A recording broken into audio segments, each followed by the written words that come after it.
Hi, I'm Sarah from The Upcoming. A real pleasure to be with you here at London Film Festival. Huge congratulations on this beautiful film. For people who haven't seen it yet, can you give us an introduction? What can they expect when they come to watch Orphan?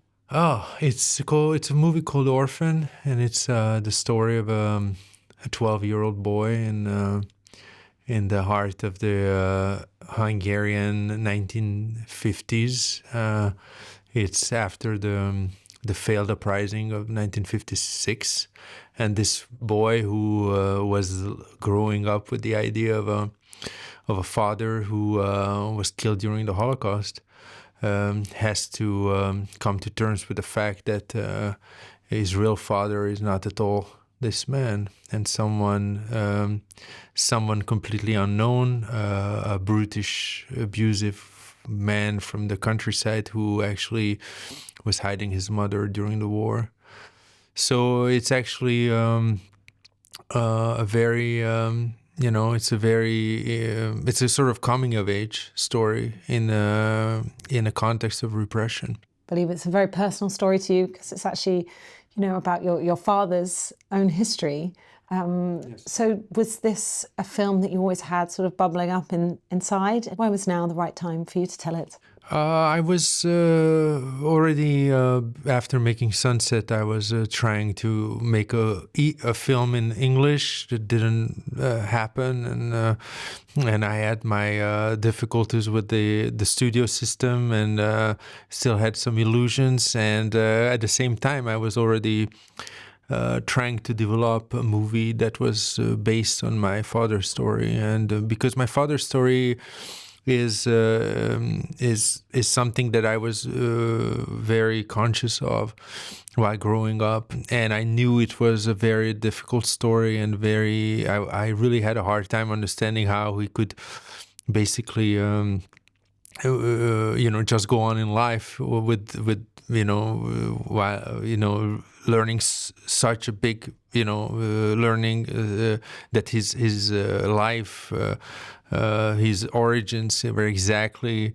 were completely different from what he had thought, but I also understood that it was more than just my father's story. It was almost like a foundational story. Hamlet story, in which the prince is being whispered to by his father, the dead father, and trying to deal with the usurper who is on the throne.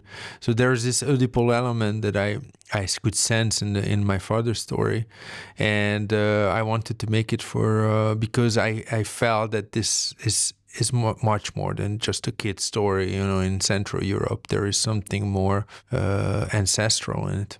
When it's something that is so personal to you, how much do you sort of stick to the facts, and how much research did you go into to kind of find out exactly what happened? And at what point in the writing of a film does it perhaps take on its own narrative too? Well, I used this story as a foundation. I was almost as an adaptation for. I proceeded as if it was a book that I had to adapt. And in this case, I went, first of all, into my memory, because I remembered my grandmother telling me about the story so much. So and my grandmother was a sort of primordial source of that story, and talk to my father, obviously. But I was able to reconstruct many things that were not said or spelled out, and many dramatic elements of the story had to be reconstructed in a way. I also added new elements and new layers, but always trying to maintain the cohesive character of the story.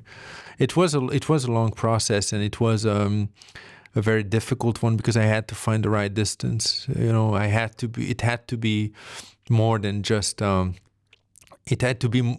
If it were just a personal story, then it became. There was a danger it would become too close. So I had to find the right distance to it. Obviously, sort of the main focus is Andor and his relationship with his, perceived father, Yeah. real father. But one of the relationships that actually I was so drawn to too was his relationship with his mother. And, you know, the tension that's in that, and obviously through the lens of seeing what's happened to her, the pressures that were on women, you know, who perhaps weren't able to provide for themselves or end up in, you know, really unstable predicaments. So was that also something that you wanted to make sure was a key part of the story? Yes, and I felt that I almost had to do it for my grandmother, you know, through whom I had learned most of the story, and she was telling me, you know, that you know, she was in 1945 in the heart of the winter, and it was German occupation since still, and she was pregnant with my father, and she was telling me about how she was sitting on a bridge in the countryside and thinking about throwing herself into the river, you know. And this is when you learn this kind of story when you're very young, even later, you know, you have to carry it with you. So I felt I had to do it for her in a way because, you know, I have the possibility of speaking instead of people who cannot speak, and I wanted to tell this story of that kind of person who is of that woman, but it could have been, you know, many other women who are welcoming people back, you know, who abuse them, who use them, and there's no, you cannot just judge, you know, from the outside. You have to go through a process of seeing what they have to go through and their condition. So there is an ambivalence. There is these people are stuck in a reality that today's world is sometimes.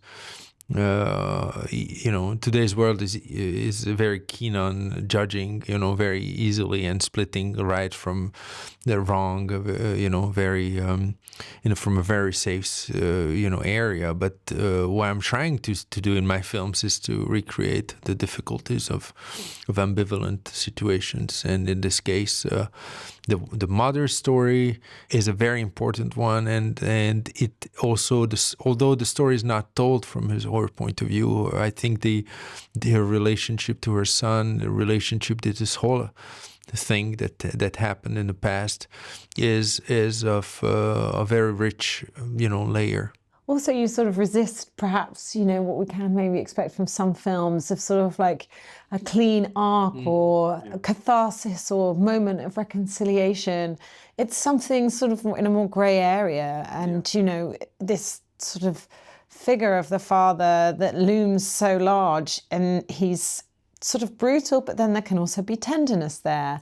And it feels like, you know, the mother's almost, you know, wanting him to finally accept him. So did you also want to kind of leave that slightly up to the audience to perceive where that finally lands? I think my father's story was of a story of ambivalence and contradiction, and I think life is more made of contradictions than cinema wants us to believe. The original story was a good inspiration for me. That there's this woman who loves her child, but at the same time she cannot love him fully. And the child only has his mother, but also has the image of a father that he's never met, and he projects so much on this father, you know.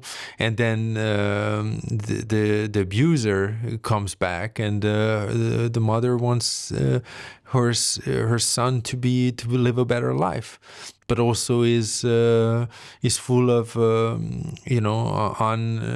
is full of repressed anger and shame, and all these contradictory and strong feelings are present in this movie. And I try to be as close as possible to the original energies of the story that were full of contradictions. And I think that's a good dimension for a filmmaker, because as in literature, I guess, things are not simple. And such a wonderful performance by our young protagonist.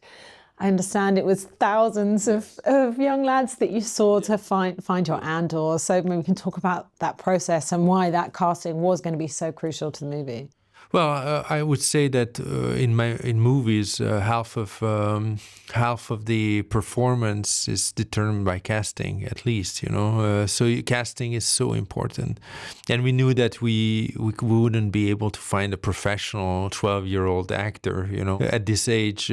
Children, although I know in the Anglo-Saxon world, it would be easier to find a 12-year-old boy, but even in these countries, you would go and go to have an open casting, an open call, and that's what we did. We had an open call, gigantic open call in Hungary, and saw we saw thousands of kids, but then we auditioned hundreds of them, and when we first met my lead, we even in his first self-tape, you could tell that he's a very strong-minded, very specific person. So he's not just a cute boy that everybody, you know, can see in a youth movie, but he carries an internal tragedy, or you know, in life already, and difficulties, and that he uses all this in a way to act, and it was very, very, very rewarding to work with kids who had a real vision of things, and they were not just cute children.